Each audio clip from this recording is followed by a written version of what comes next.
After e4, c5, knight f3, d6, bishop b5 check.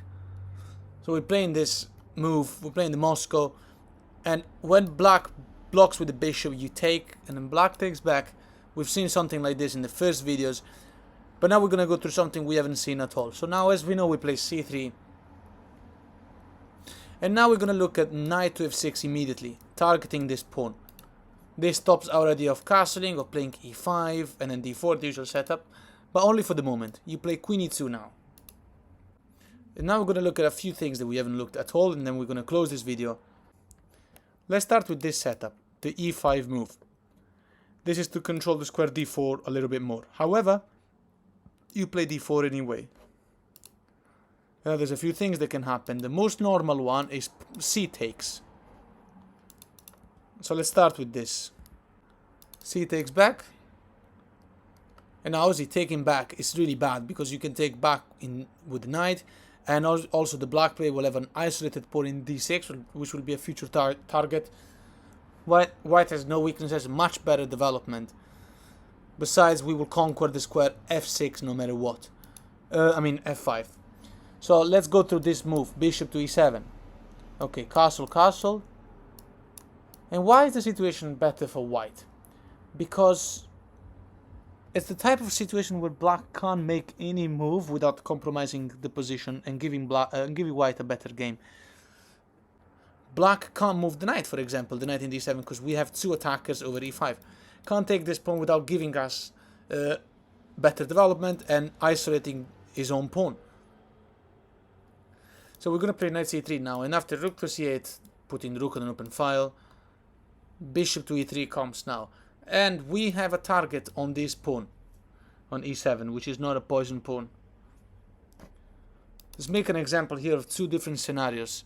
Let's say if knight to g4 comes, this comes with an attack on the bishop. The idea, as you can think, is knight giving away for the bishop and preparing for the open endgame where our opponent will have the bishop against the knight. This is actually a bad move because now you take the pawn here. It's a free pawn.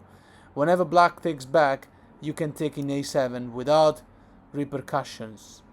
Let's make an example. Let's say black takes back with the pawn.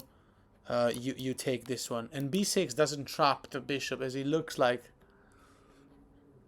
Because this pawn is protected by the queen and by the knight. Yeah, but you can play rook to d1 now. And that will do. Play rook d1. If rook goes to a8 to attack the bishop, then you simply take here. And the knight can't take, so black will have to take with the queen, but then you're infiltrating, so that's just completely winning position for white. And in this position you might argue, what if knight takes? Well, that's a bad move because, you know, this pawn is isolated, and again, the best move here by white is to simply take this pawn. And we already have a majority here. The pawn structures, we're up a pawn structure of the black player is terrible. So let's go back here. And after we took the pawn in e5, you may argue that the plan of knight g4 is still okay because the knight can take here. However, you take back with the queen and the threat remains. Pawn takes back, and now you take here. There's absolutely no compensation. If bishop attacks us, now you take the pawn in b7. Let's look at this move. Bishop b4, put in double attack over c3. You play knight d5. This is now a e4, e5 game, and it's just so much better for white. The knight in d5 is sitting so good. Bishop c5 attacking the queen. Queen takes this pawn. There's no poison at all. Rook b8. Okay, queen c6. That's it. If rook to a8, rook to c8, you play queen a6, and then you've got any square you want to go to. If instead, after rook b8 and queen c6, the rook goes to the second rank here, this is just fine. You just play rook a to c1, double attack on the bishop, so we're threatening to give a rook for 2 pieces.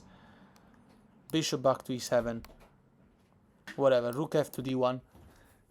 Too many threats going on now. It's impossible for our opponent to save the game. We're gonna take this bishop, and then we got double attack over this knight.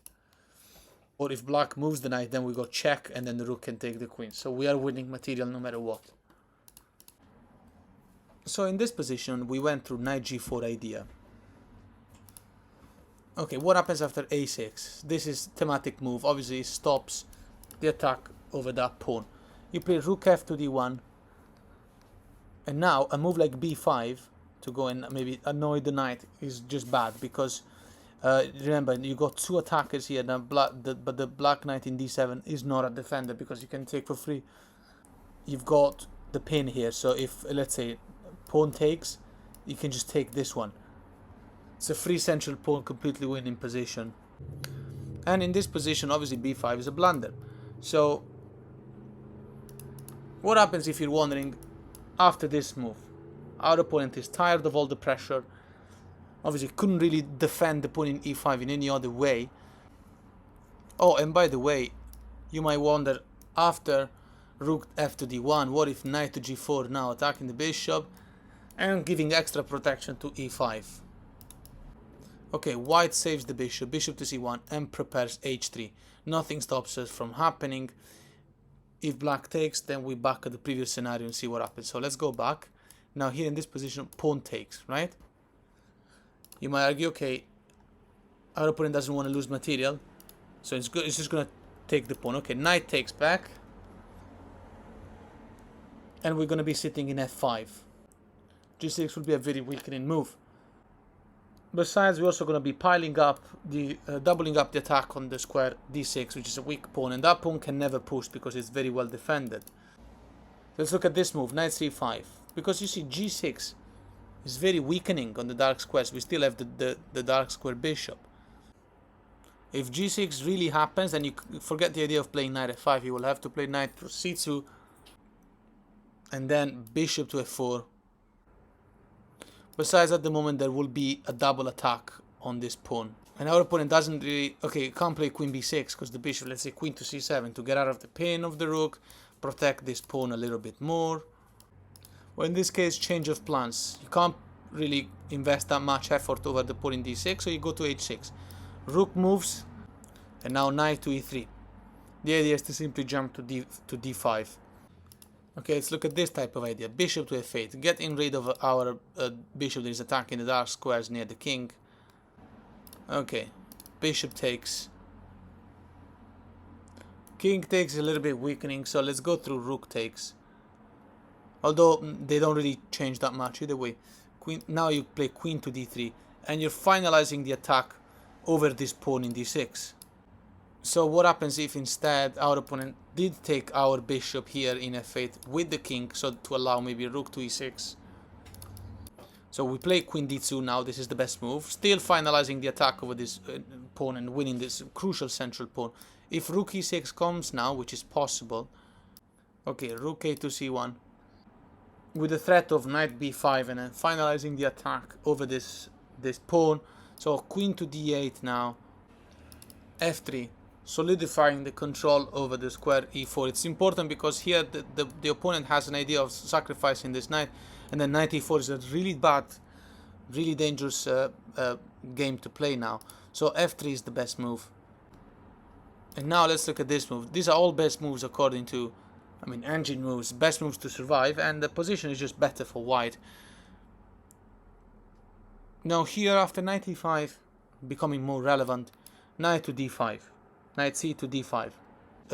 Any swap will now favor white. What if black doesn't swap? You say b5, for instance.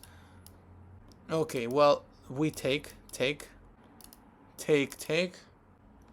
and now f4. Rook takes is not good because you can take this pawn with check. So knight to c4, attacking the queen. That's a potential idea. But now queen to c3, attacking this rook. And now you can't really defend the rook. Oh, you can't really move the rook because queen h8 check wins the queen. You can't defend the rook with, say, king to e7 because knight to d5 comes. And you can't really even do like queen to d8 because, again, knight to d5. And when the rook moves, you are infiltrating in the 8th rank with the queen. And last but not least, the knight can't really, well, the knight can't take here in its Zwischenzug or anything. You're just attacking the queen, so that's not possible. So let's make a recap to understand this better. Right, so check, bishop blocks, okay, take, and now we're looking at take with the knight. c3 and the early knight f6 attacking this pawn. This is met with queen e2. We're looking at the setup with e5. Okay, d4 anyway. Take, take. Bishop e7. Okay, castle, castle. Knight c3. Rook c8. The most normal game you can imagine. Now bishop e3. So a6 has to be played by black for reason explained before. Rook f to d1. Placing the rook in the best possible square. So we looked at what happens after b5 here. There's a problem, there's an immediate attack over e5, so we're looking at black taking in d4. Okay, taken. Now let's look at this idea, knight c5. Now here black doesn't play g6, right? So we have the square f5. And that's where we like to be. Let's look at two options now. If you think that black can take a pawn, you're wrong, because knight c takes the pawn in e4. Now, this is not possible simply because you can win a piece. The knight takes back, but now you play bishop to b6. Comes with an attack on the queen. The queen comes with an attack on this knight, but there's also an attack on this bishop. So if the knight moves away, you're winning a queen. If the queen takes your bishop, you have a Zwischenzug by taking this with check, king moves, and then you take this one, you're up a piece.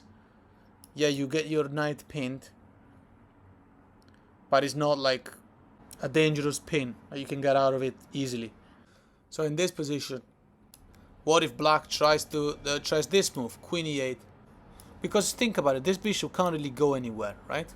This is obviously because the rook is on the file of the queen, and we're threatening e5, winning the game on the spot. It will be, you know, there will be too much attack over d6, and that pawn is going to be the winner of the game. So what happens after queen to e8? Okay, bishop to d4 comes. Obviously, it would be nice maybe to take this knight. Bishop takes back, and then knight d6 is a game winner. Or if pawn takes, then this is looking really bad because of the infiltration of the queen and checkmate to follow very soon. What happens after g6? Kicking the knight away before the disaster. Ignore it. Knight to d5. Haha. You don't have to worry about anything here. Okay, knight takes, our knight doesn't work. Okay, knight h6 is mate. So obviously that cannot be ignored by our opponent. Our opponent will have to take our knight in f5, which is the one he was initially attacking. Okay, we've done a piece, but we're going to take this piece. This piece cannot take this piece because this piece goes here and attacks this piece and this piece. Man, I'm feeling so lazy right now, I couldn't even be bothered saying the names of the pieces, but let's just say you win the queen. Or a very, very quick checkmate, as you can tell by the exposed black king. Okay, so let's go back so we can close this video. We're gonna go through something different. So bishop d7, take, take, c3, and the immediate knight f6. Okay, queen e2. Right, we're still looking at e5 now. d4. We're gonna look at two things we haven't seen. Just a quick mention, because they're really not good moves anyway. Bishop to e7, ignoring all of these swaps. What do you do when black doesn't take? So the Sicilian player here is not really being very Sicilianish. Here, you take in e5. And after knight takes, pawn takes, c4. This is what you do, remember this. Because now you have created a perfect outpost in d5. The knight there is going to be a monster. Unless he gets taken, but then we have a passed pawn. So let's make an example of just this line, how it will go on. Castle, knight c3, but this is already just much better for white. Queen to b6, not really stopping the development of our bishop as much as just developing the queen, because our queen is defending the square in b2. Okay, bishop to g5, and here you get the idea. So let's say rook a to d8, seems like a normal move, but you just give up the bishop.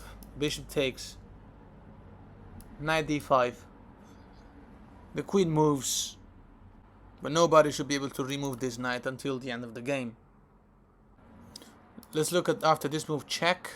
Best move is king f1, you don't want to trade stuff. And now queen a6 is necessary to stop us from taking this bishop and breaking the pawn structure in front of the king. So queen a6, h4 is the best move. This allows the development of the rook from the h file as well. And now notice how the black bishop can't move anywhere. So let's look at this move, queen e6, allowing bishop e7 and potentially playing a move like f5, which is an important move to destabilize this knight. Okay, rook to d1.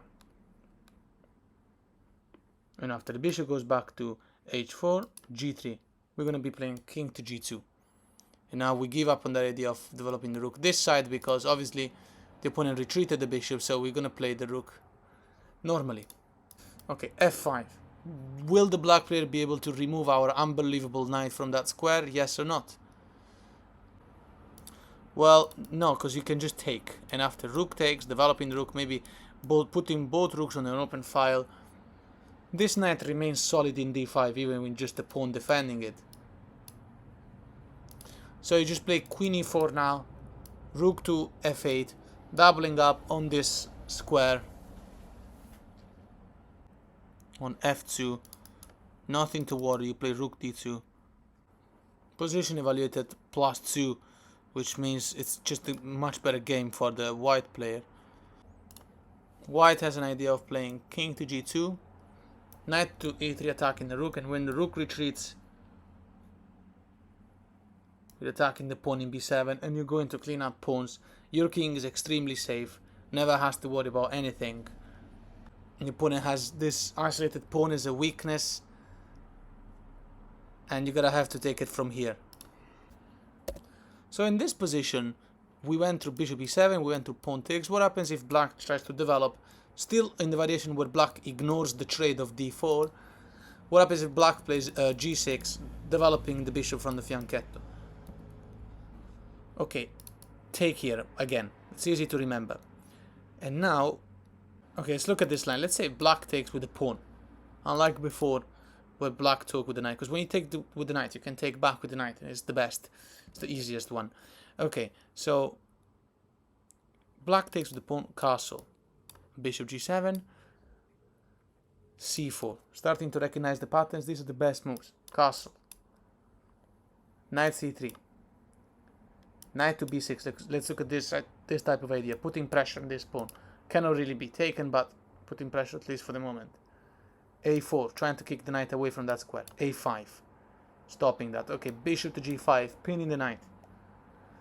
Bishop gets attacked, what are you going to do? First, attack the opponent queen. Rook after d1. Queen moves, queen to c7. And now, bishop takes. Bishop takes. And knight d5 is not possible because our opponent will just take us. Knight d5 will be a perfect move right now. But the knight will just take us. So we're going to have to play b3, supporting this pawn forever. And after the bishop goes back in the fianchetto, rook to d3. Rook f to d8. And now, knight to d5. And even if the knight decides to take us, it's just fine for us because we're going to take back. We're going to have a passed pawn no matter what. If instead our opponent tries to decline the swap and you know, try not to give us a passed pawn, rook a to d1, this is going to be deadly. So king to f8 is the best move. Obviously, we want to get out of potential very, very strong checks. Queen to d2. Look at this. Super strong move. If black takes our knight now, we're going to take back with the rook. And we're winning so much material. If black moves the queen, realizing it was all a mistake, queen to c3 is the killer move. Okay, let's look at f6. To support the pawn in e5 more, because we were attacking with the knight and with the queen. Okay, knight h4. That's it. You're gonna go to g6.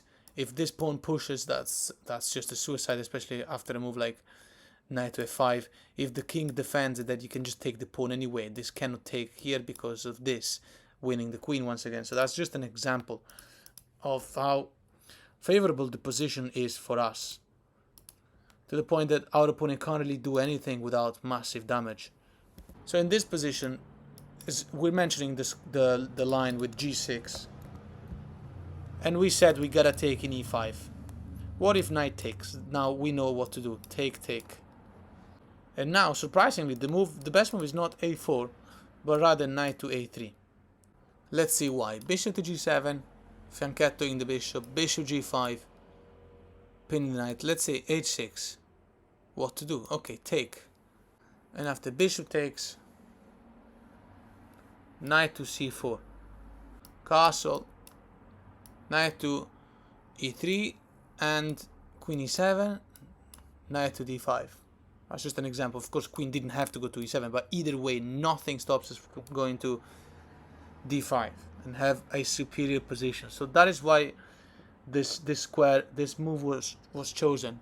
Knight a3 with all that maneuver. The center is quite closed. Let's say it's closed enough at least to allow us to do that maneuver. And in this position, after bishop takes knight in f6, what if queen develops? Just a quick mention here. You got this move, queen b5 check. The king has to move, but this is just much favorable for white. If queen blocks, which would be the best thing to do, left to do for black, you take, and then castle long, castle, knight to c4. Why is it that the engine evaluates this as if white was more than up a piece? Because it's impossible to defend the pawn in c6. We're going to play rook. With the other rook is coming, going to put pressure on this pawn. Our opponent will have to employ rooks to defend that pawn, but either way, it's a lost endgame. So let's say, for example, rook f to d8, challenging the open file. Take. Rook d1. We're happy about this swap because then we play knight here and here. And black has a dark square bishop, and the king is too far from this pawn. After that, we're attacking this other pawn as well. We will have a majority. And so if rook c8, then rook to d7. Ready to clean up the 7 rank. Knight d6 is coming, so yeah.